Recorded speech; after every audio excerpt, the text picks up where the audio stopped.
Bismillahirrahmanirrahim. Assalamualaikum ya Rasulullah. Assalamualaikum wa ala ibadillahi salihin.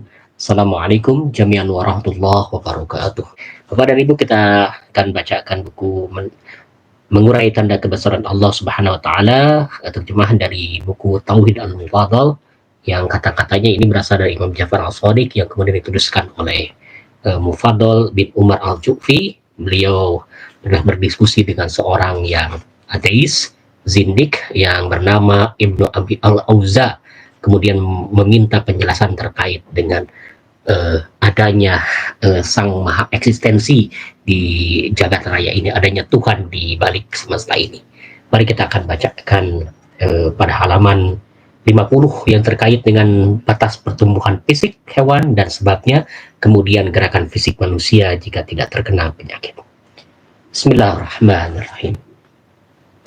Mengapa tubuh hewan yang selalu makan tidak tumbuh terus-menerus, melainkan terhenti pada tingkat pertumbuhan tertentu, kemudian berhenti dan tidak melebihinya? Maka pengaturan dari Yang Maha Bijaksana dalam hal itu adalah bahwa tubuh setiap jenis binatang ditetapkan pada batas tertentu. Tidak berbeda dalam binatang yang bertubuh kecil maupun yang bertubuh besar. Tubuhnya tumbuh hingga mencapai batas tertentu, kemudian berhenti dan tidak bertambah. Padahal ia terus makan. Kalaulah ia tumbuh terus-menerus, maka tubuhnya akan menjadi besar dan tidak diketahui batasan ukurannya.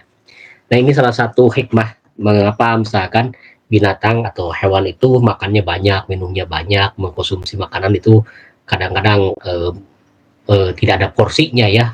Kayak sudah ada makanan terus dimakan dan sebagainya.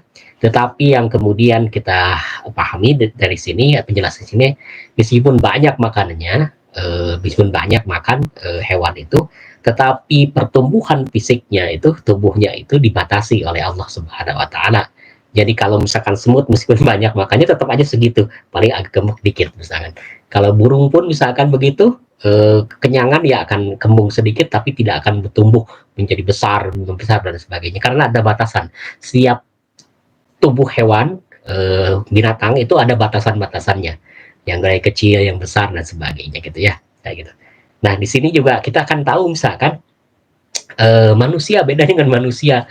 Manusia itu kalau manusia mungkin sama juga ya, kalau kita makan dan sebagainya nanti tambah gemuk dan sebagainya, kekurangan makan nanti kurus dan sebagainya. Bukan hanya gemuk tapi juga nanti akan berpenyakit kolesterol, asam urat dan sebagainya, termasuk juga yang penyakit diabetes dan sebagainya. Nah, itu untuk manusia ya. Dan kita akan sekarang baca terkait dengan manusia. Gerakan fisik manusia jika tidak terkena penyakit.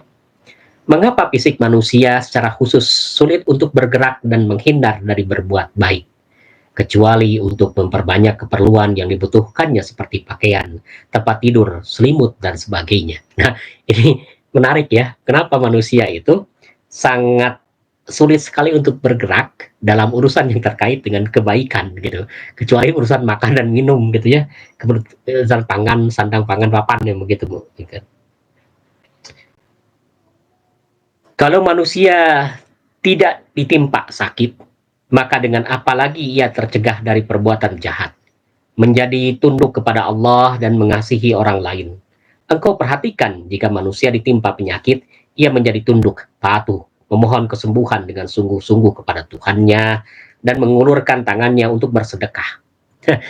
Ini kalau sudah ditimpa penyakit, maka manusia itu akan betul-betul mengetahui bahwa dirinya terbatas, dirinya bermasalah, dan dirinya mau bersedekah, dirinya mau melakukan kebaikan. Jadi kalau harus sakit dulu, baru baru mau melakukan kebaikan. Jadi gitu ya. Kalaulah tidak merasakan sakit dari pukulan, maka dengan apa raja menghukum orang jahat dan menghinakan orang yang durhaka? Dengan apa anak-anak mempelajari ilmu dan keterampilan? Dengan apa budak merendahkan diri kepada tangan tuannya dan tunduk untuk mentaatinya? Bukankah ini teguran kepada Ibnu Abi Al-Auja dan para pengikutnya yang mengingkari adanya pengaturan dan kaum Al-Mananiyah yang mengingkari adanya sakit dan penyakit? Nah, sebetulnya satu di antara kritik kepada kaum Dahriyun atau ateis itu adalah terkait dengan penyakit. terkait dengan kematian. Ya, itu yang tidak bisa mereka lawan itu. Jadi mereka berusaha misalkan dengan penyembuhan, dengan akal pikirannya, dengan melawan keterbatasan manusia, tapi pada dasarnya penyakit, kemudian kematian tidak bisa dilawan. Disinilah ada pengaturan yang menentukan kapan meninggal dunia, dalam keadaan apa dan sebagainya, termasuk juga penyakit penyakit ini sembuhnya dengan apa dan sebagainya. Meskipun emang ada dokter, ada kimia farma dan sebagainya yang mendesain, yang menciptakan obat-obatan dan sebagainya. Tapi rata-rata meskipun kita konsumsi obat, kadang-kadang kesembuhan itu tidak datang dari obat, tapi datangnya misalkan dari doa-doa, datangnya dari misalkan doa orang lain, atau juga misalkan pola makan yang baik dan sehat dan sebagainya.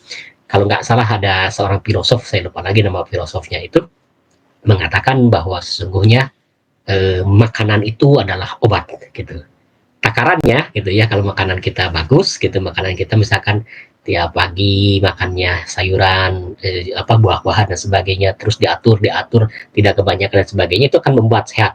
Kecuali kalau misalkan kita tidak teratur, kita banyak-banyak gorengan yang berminyak dan sebagainya, atau tepung-tepungan, maka kita akan kolesterol dan sebagainya. Jadi sesungguhnya kembali lagi pada kita pengaturannya itu. Nah, penentuan bahwa dia akan sakitnya parah, kemudian sembuh, kemudian mati dan sebagainya, ada yang menentukan, yaitu Allah Subhanahu wa taala gitu. Allah menciptakan tubuh manusia yang berat untuk dapat bergerak berjalan dibanding binatang, dan diberi kemampuan untuk melakukan pekerjaan yang rumit untuk memperbesar kemampuan dalam memenuhi kebutuhannya, sehingga tidak menyalahgunakan kenikmatan dan tidak rakus, atau agar ada upah bagi perbuatan ini sehingga menjadi mata pencarian bagi masyarakat yang mengusahakannya.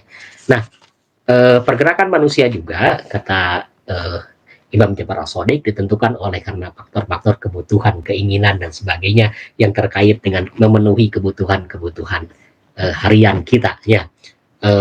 Dan memang kebutuhan-kebutuhan harian kita harus dipenuhi. Jika tidak, ya ada masalah nanti terkait dengan kehidupan kita. Mudah-mudahan Allah Ta'ala senantiasa menjaga kita, memberkahi kita, dan juga memberikan kemudahan-kemudahan dalam urusan yang terkait dengan kehidupan sehari-hari, kehidupan pangan, sandang, papan, dan juga kehidupan spiritual kita kepada Allah Subhanahu wa taala. Bihaqqi Muhammadin wa alihi tahirin wa ashabil muntajabin. Wa sallallahu ala rasulihi wal aimatil mayamin min alihi wa sallama tasliman katsira. Wa ma taufiqi illa billah, alaihi tawakkaltu wa ilaihi unib. Assalamualaikum warahmatullahi wabarakatuh.